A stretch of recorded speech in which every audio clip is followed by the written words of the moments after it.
Hi hello नमस्कार, मैं हूं आपके साथ और मेरा नाम है शरद। कश्मीर कश्मीर चाहे आप गए हों या ना गए हों, लेकिन कश्मीर का नाम तो आपने ज़रूर सुना होगा। अच्छा, कश्मीर का नाम लेते ही हमारे जहन में आतंकवाद, जिहाद और पत्थरबाजी जैसे शब्द घूमने लगते हैं। तो चलिए आज मैं आपको कश्मीर में होने वाली एक पत्थरबाजी की घटना सुनाता हूँ। लेकिन मैं तो एक फिल्मी बंदा हूँ, फिल्मी किससे सुनाता हूँ, फिर मैं पत्थरबाजी होने की ऐसी न्यूज़ क्यों सुनाने लगा। दरअसल कश्मीर में होने वाली ये पत्थरबाजी कोई न्यूज़ है ही नहीं, ये फिल्मी किस्सा ही है। क्योंकि जिस पर ये पत्थरबाजी हुई थी वो थे बॉलीवुड के मशहूर फेमस एक्टर ऋषि कपूर। जानता हूँ आप चौंक गए होंगे कि ऋषि कपूर पर कश्मीर में पत्थरबाजियों ने पत्थरबाजी कर दी। को कहाँ कैसे? थांबा थांबा थांबा, पूरी घटना सुनाता हूँ, अच्छे से सुनाता हूँ। कश्मीर में ऋषि कपूर पर पत्थरबाजी हुई थी जब वो अपनी फिल्म कभी कभी की कश्मीर में शूटिंग कर रहे थे। कभी कभी एक मल्टी स्टार फिल्म थी जिसके डायरेक्टर थे यश चोपड़ा।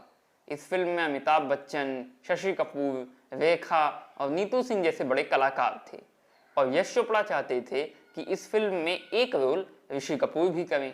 ऋषि कपूर तब प्रमोद चक्रवर्ती की बारूद की शूटिंग कर रहे थे।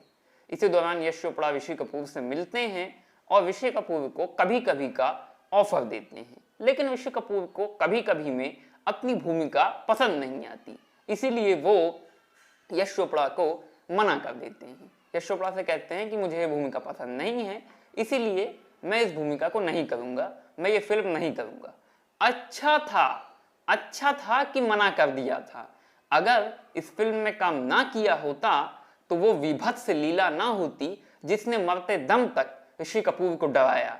जब इस विभत्स लीला के बारे में ऋषि कपूर आगे आने वाले सालों में भी कभी सोचते थे तो डर के मारे उनके हाथ पांव फूल जाते थे। तो ऋषि कपूर ने फिल्म को करने से मना कर दिया और प्रमोद चक्रवर्ती की बारूद की शूटिंग के लिए पेरिस चले गए। यश चोपड़ा परेशान हो गए क्योंकि कभी कभी के फाइनेंसर गुलशन रॉय ऋषि कपूर को ही उस रोल के लिए लेना चाहते थे ताकि यूथ को अट्रैक्ट किया जा सके, यूथ ऑडियंस को अट्रैक्ट किया जा सके, क्योंकि उस वक्त ऋषि कपूर यूथ ऑडियंस के चेहरे बन चुके थे क्योंकि बॉबी नई नई रिलीज हुई थी। इसीलिए यश चोपड़ा चाहते थे कि ऋषि कपूर रोल करें, पर ऋषि कपूर तो मना कर दिए थे। कुछ दिन के बाद जब कभी कभी की शूटिंग शुरू हो चुकी थी, ऋषि कपूर पेरिस से मुंबई लौटे क्योंकि बॉबी के लिए एक जश्न रखा गया था और पार्टी के बाद ऋषि कपूर दिल्ली चले गए एक क्रिकेट मैच देखने के लिए। कभी कभी का पूरा यूनिट उस वक्त कश्मीर में शूटिंग कर रहा था। शशि कपूर ने तब एक गजब का काम किया। गजब का काम यह किया कि वो प्लेन से यश चोपड़ा के साथ कश्मीर से दिल्ली आए ऋषि कपूर से इसी बारे में बात करने के लिए कि वो कभी कभी का हिस्सा बन जाएं, वो कभी कभी में काम कर लें। ऋषि कपूर के कैरियर के किसी मोड़ पर कभी कभी ने ऐसा हस्तक्षेप नहीं किया था, लेकिन यहाँ पर किया। ऋषि कपूर शशि कपूर को मना नहीं कर पाए और उन्होंने कभी कभी का हिस्सा बनना स्वीकार कर लिया। कश्मीर में कभी कभी की शूटिंग एक बड़ी घटना थी क्योंकि बॉबी के बाद कश्मीर में शूट होने वाली ये दूसरी फिल्म थी। बॉबी के टाइम पर ऋषि कपूर एक स्टार किड थे, लेकिन कभी कभी के टाइम पर ऋषि कपूर खुद एक स्टार बन चुके थे। इस वक्त ऋषि कपूर और नीतू सिंह का रोमांस टॉप पे था।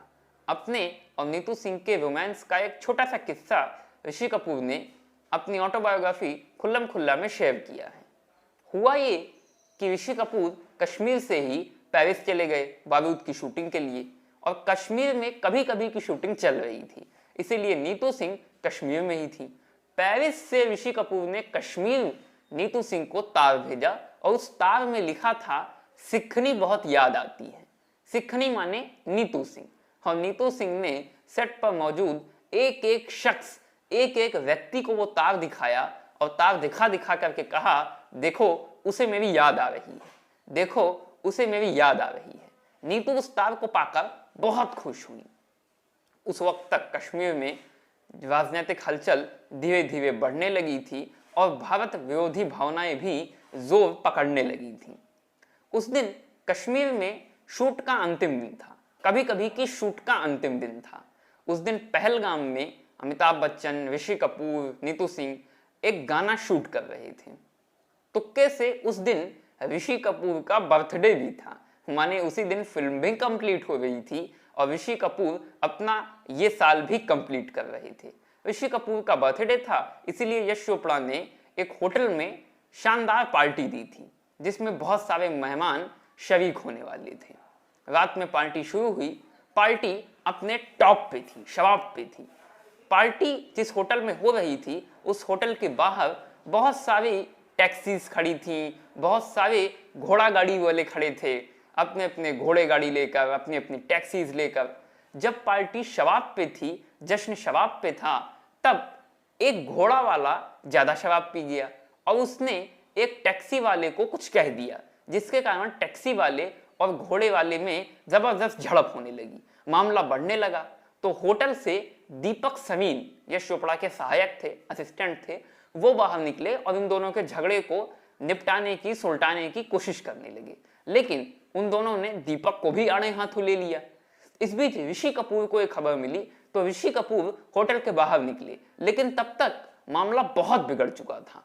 एकदम ऋषि कपूर के देखते देखते तकरीबन 1000 लोग अपने हाथों में बड़े बड़े पत्थर लेकर, ईंट, गुम्मे, ये सब लेकर आ गए और ऋषि कपूर और दीपक समीन पर। ऋषि कपूर ने अपनी ऑटोबायोग्राफी खुल्लम खुल्ला में लिखा है कि उस भीड़ का निशाना मुझे लगता है कि मैं और दीपक थे। ऋषि कपूर और दीपक समीन पर पत्थर फेंकने लगे। उन लोगों ने होटल को चारों ओर से घेर लिया और पत्थरबाजी शुरू कर दी। सिक्योरिटी के लिए ऋषि कपूर और सभी मेहमानों को यह कहा गया, होटल के अधिकारियों ने कहा, होटल के कर्मचारियों ने कहा कि आप सब अपने अपने रूम में चले जाइए, दरवाजा अंदर से बंद कर लीजिए, बाहर से हम बंद कर देंगे, खिड़कियों पर पर्दे लगा देंगे, दरवाजे पर पर्दे लगा देंगे और आप अपने पलंग के नीचे छुप करके लेटिएगा। संभव हो तो अगर कमरे में या आपके पास कोई चीज हो जिससे मारा पीटा जा सके, लड़ा जा सके, वो अपने हाथ में निकाल करके रखिएगा। ऋषि कपूर ने लिखा है, मैंने यही किया, मैं भाग करके अपने कमरे में गया, दरवाजा अंदर से बंद किया, उन्होंने दरवाजा बाहर से बंद किया, मैंने खिड़की के पर्दे लगाए, उन्होंने दरवाजे पर बाहर से पर्दे लगाए, मैं पलंग के नीचे छुप के लेट गया। ऋषि कपूर ने लिखा है कि मुझे आज तक कभी भी इतना डर नहीं लगा जितना मैं उस दिन डर गया था, क्योंकि मुझे अपनी जान का डर लग रहा था, जान पे जोखिम लग रहा था। मुझे लग रहा था कि कहीं ऐसा ना हो कि वो लोग दरवाजा खिड़की तोड़ते हुए आए, मुझे पलंग से निकालें और मुझे जान से मार डालें। पूरे होटल की खिड़कियों को उन्होंने तोड़ डाला था, कांच को चूर चूर कर डाला था, होटल को तहस नहस कर डाला था, बाहर से अजीब अजीब सी आवाजें आ रही थी। ऋषि कपूर समझ नहीं पा रहे थे कि क्या आवाजें हैं, पर आवाजें आ रही थी। होटल के कर्मचारी ने स्थानीय संपर्क अधिकारी नजीर बख्शी को फोन किया, उनसे संपर्क किया। नजीर बख्शी ने उस वक्त तत्कालीन कश्मीर के मुख्यमंत्री शेख अब्दुल्ला को फोन किया। उसके बाद शेख अब्दुल्ला ने आर्मी की मदद से, जवानों की मदद से इनको इस मुसीबत से बचाया, भीड़ को तितर बितर किया, भीड़ को भगाया और फिर इनको सकुशल बाहर निकाला गया। ऋषि कपूर ने अपनी आत्मकथा खुल्लम खुल्ला में लिखा है कि इस घटना से मुझे इतना सदमा पहुंचा था, मैं इतना डर गया था कि मैं 3 साल तक इसके बाद पहलगाम नहीं गया था। डर के मारे मुझे लगता था कहीं मेरे साथ फिर से वही घटना ना हो जाए, मुझे वही घटना याद आने लगती थी, इसीलिए मैं 3 साल तक पहलगाम नहीं गया था। हालांकि ऋषि कपूर ने कश्मीर में 17 या 18 फिल्में शूट की हैं और उनको कश्मीर बहुत अच्छा लगता था। कश्मीर में वादियां देखने में उनको बहुत मजा आता था, खास करके अगर नीतू भी उनके साथ हो। लेकिन ऋषि कपूर इस घटना को मरते दम तक नहीं भूले और इसीलिए पहलगाम वो कम ही जाते थे। तो ये वीडियो यहीं तक। अगर ये वीडियो आपको पसंद आया हो तो वीडियो को लाइक करिए, केबीके को सब्सक्राइब करिए और हाँ, अगर इस वीडियो के बारे में कोई कमेंट हो तो कमेंट सेक्शन में कमेंट देना मत भूलिएगा।